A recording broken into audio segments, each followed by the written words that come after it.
If you watch a lot of Twitch advice videos, you probably know that the best way to grow on Twitch is to make content on other, more searchable platforms. Seriously, do it. But beyond telling you the typical upload at least once a week, no one really tells you how to actually grow on YouTube. So a few weeks ago, when the topic came up on stream, I went over just about everything I know about YouTube search engine optimization. And I was a little bit hesitant to make a video out of this because I'm not a giant YouTuber. I don't have 100,000 subscribers yet, and I'm not even a Twitch partner yet, but I do have consistent growth and good view numbers using these techniques. So this is the edited version of that live stream, and it's a little bit scatterbrained, but there is a lot of solid advice in the next 15-ish minutes. Hopefully you get something out of it. That being said, my name is Chris Folea. I'm your stream scholar. Welcome to StreamSchool.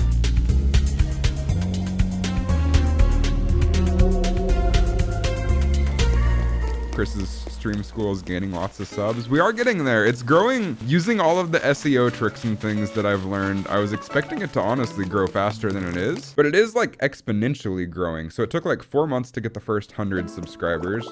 Then it took less than half that to get to 200, and now we're already past 300. So the difficult thing about YouTube, if you're gonna make YouTube content, do a lot of research on search engine optimization. There's like a whole process to it, and I can show you. So you have to post at least like once a week if you want the algorithm to pick you up at all. But in addition to that, there's a whole lot you can do to boost your search engine optimization. How YouTube does work, it does this with every single video. It will try to figure out where to place it in search results, and it will push your video out and see how many people click through, and based on click-through rates is how much more they continue to show the video, from how I understand it. But there's a lot of things you can do to boost your SEO. Your brother uses SubPals? I don't know what that is. If you're buying subscribers for YouTube though, that's gonna do bad things for your channel, because YouTube is smart enough to know that. You sub to 20 channels to get 12 subs. Oh, no, no, no, no, no, no, bad, no, bad, bad, bad, bad, bad, bad, bad, bad, bad.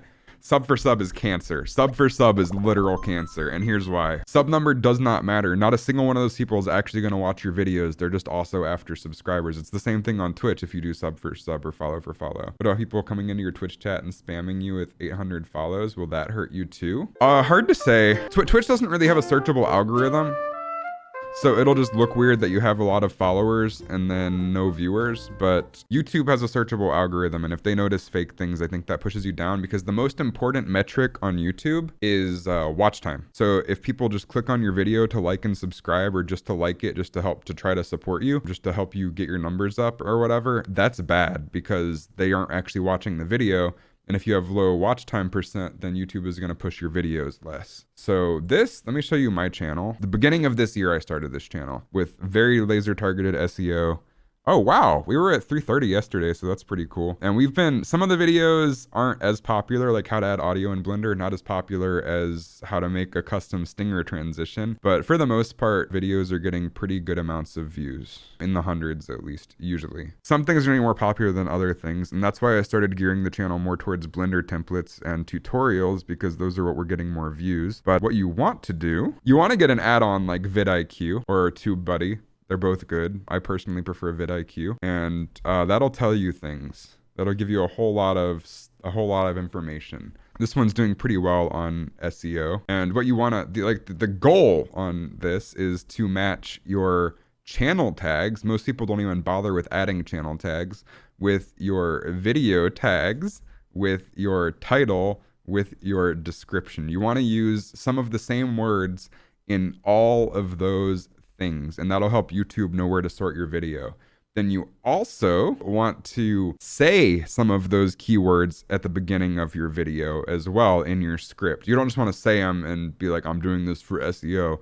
Like, incorporate them into your script somehow. Like, I specifically say, we're going to make a stinger transition, because if you then add closed captions, which they automatically generate, and you can just download and re-upload them as your own, and that helps boost your SEO as well. Having a custom logo stinger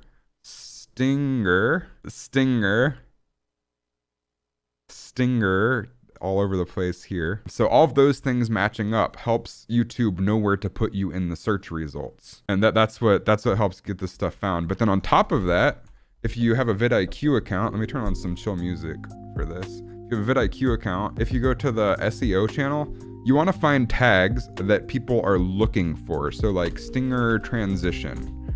If you search this will give you the search volume of it per month. So like 84,000 people search for this term, and it'll give you a score, and it'll give you how big the competition. So like for stinger transition, the reason that video did so well is because there's like no competition for that right now. Then it gives you an overall score for that tag. And then it gives you related keywords that you can also use, and you can sort it by overall score. So DaVinci Resolve, irrelevant. I don't want to put that in the tags because that's lying and that's against YouTube terms of service. But stinger transition template, that's pretty good. 6969, haha, funny numbers. How to make a stinger transition, that one's pretty good, and none of these have very much competition. So these are the kinds of things you want to search for doing search engine optimization. If you do something like Fortnite, try to use that as a keyword, you have a whole lot of competition there. So the chances of you ranking on that term and actually showing up in search results, very small. And YouTube will push your video out to a small amount of people just to see how much watch time it gets. But a lot of people don't watch all the way through. They'll click it, be like, whatever. Especially if you don't hook them like immediately. And then that hurts your channel because you have no way to compete in the search results because you don't have 100,000 plus subscribers. So you want to try to find search terms like the one I'm trying to rank on right now and I'm consistently ranking on, they don't have any search volume. But me ranking consistently on Oracles StreamSchool and on StreamSchool make YouTube say, now, hey, this guy is an expert at something, he's ranking on something, now it's going to be a little bit easier for this channel to rank on other terms. And the rankings are important because the ranking, that means like if you search Oracle StreamSchool, this is the 11th video that's going to come up. If you search StreamSchool, this is the second video that's going to come up. This is important. This is very, very important. You want to rank on easy terms and then slowly work your way up to ranking on harder terms as YouTube begins to trust you more. And then the reason I'm doing StreamSchool without a space and ranking on that one, specifically to build up my ranking trust with YouTube, is because if you search StreamSchool, right now, you cannot rank on that. This thing is live 24/7. These are spam channels, and Monster School ranks for that for some reason. Oh, wow, that comes up. That's cool. I mean, these are also customized search results on a per person basis. So of course I'm going to come up in my own search results, but Monster School owns Search StreamSchool for some reason. So I did StreamSchool with no space as the one I'm trying to rank on, and that's a lot easier to rank on. Yeah. Oh, and then the other thing you want to do, the other thing that boosts your SEO is playlists. So one of my coworkers who handles the SEO at work, he talked to the CEO of VidIQ. He like had drinks with him, and he was saying every video, if you want to boost the SEO to the maximum, it should on average be in at least 3 playlists, because if one video is in a playlist and it does really well, that now boosts the SEO for every other video in that playlist. So I have several playlists, and I try to put a video in at least 3 of them every week. I have the StreamSchool playlist where all of the video goes. Then I have full-length tutorials where I put all the tutorial videos. I have general advice where I put all the general advice. I have Blender tutorials where I put the Blender tutorials. Then on the playlists, if you look at these playlists, this one doesn't, I didn't put a description on this one. I need to get on that. Let's look at the general advice, for instance. If we look at these playlists, I did put descriptions on some of them. Yeah, nobody reads these descriptions. Nobody even knows these exist. Also notice I put StreamSchool here too, which is using the search term again in that area, and I use it in every single video to help me rank on that term. You're gonna want to choose at least one term that you put in literally every single title of every single video. And then you want to take the same descriptions you've been using and the same keywords and put those in the description for each playlist as well.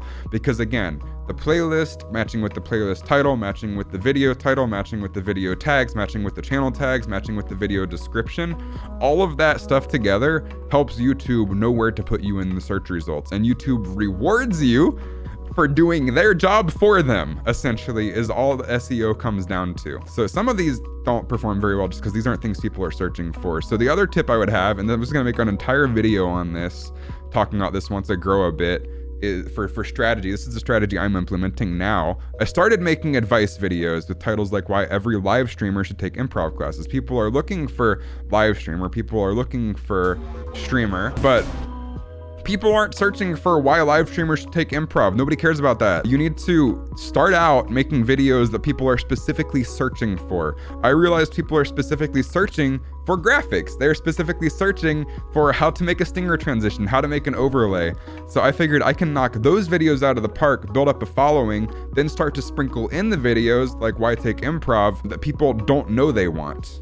Because it's good advice, it's a good video, it's really solid advice for the same people that would be looking for those other things, but they don't know they want to learn that. They're not specifically searching for why should I take improv classes. So make the videos people are searching for, and then sprinkle in the things they didn't know they wanted until you're making the things that you want to make that they didn't know they wanted, but do want. Because like all this stuff that's not getting a lot of views, like the improv and the constructive criticism, that's all really valuable advice, and I stand by that. I think those are really solid videos, but they're not things that people are searching for.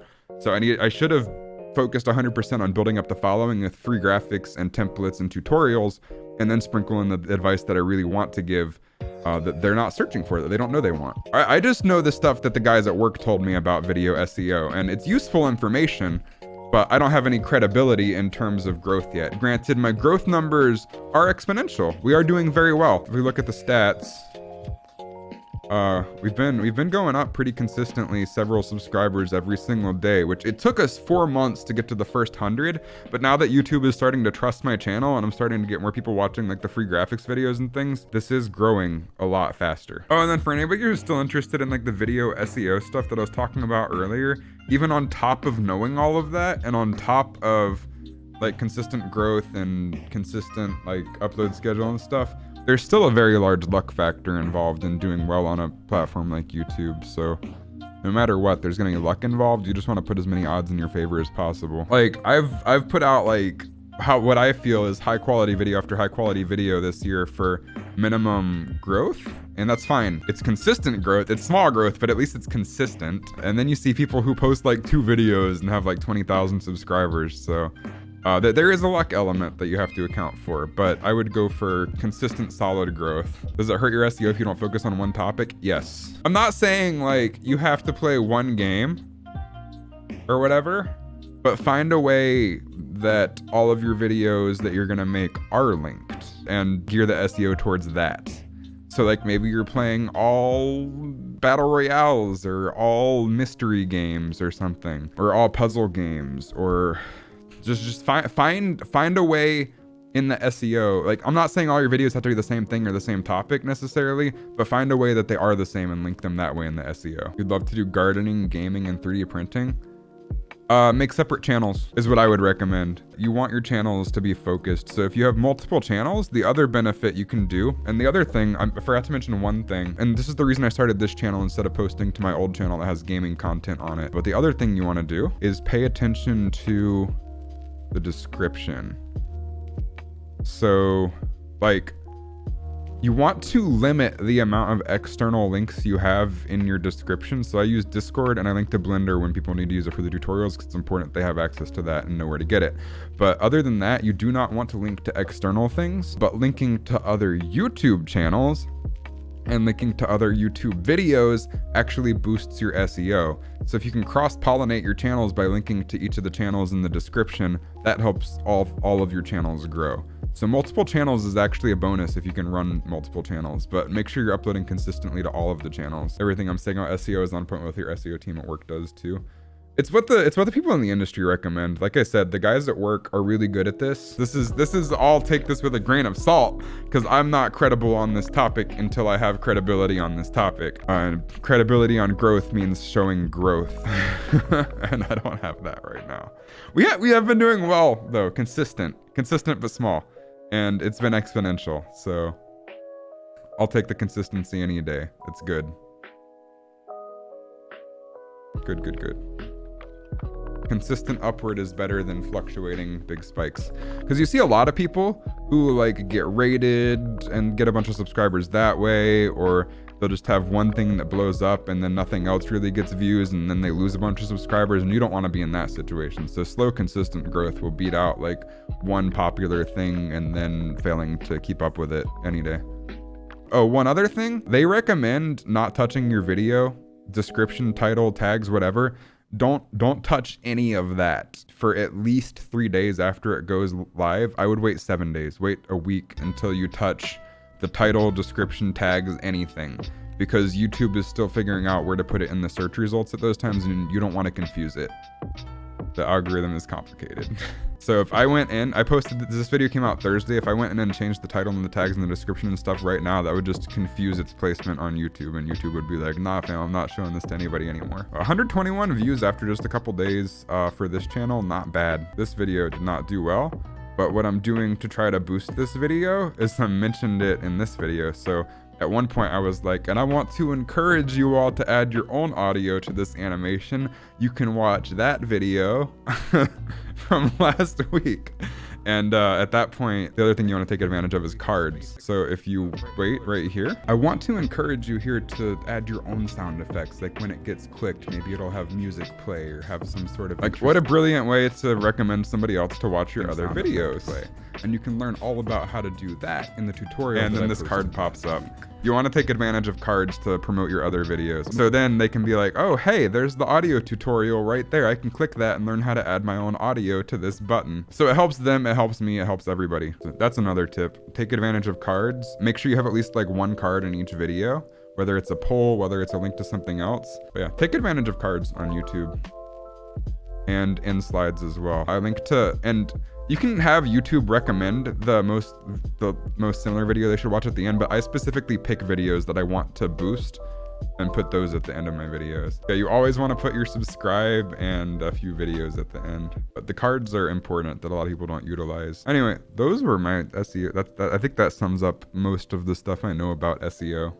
And that is most of what I know about YouTube search engine optimization. And there's always more to learn, so I definitely plan on revisiting this topic in the future when we've grown a bit more. If you have any questions or just want to come talk about this stuff, I'm live every Tuesday, Friday, and Saturday at twitch.tv/oraclefishlive. And if you found this video helpful, make sure you hit that like and subscribe button below the video for new content every single week. Until next time, my name is Chris Folea, I'm your stream scholar, and class is out.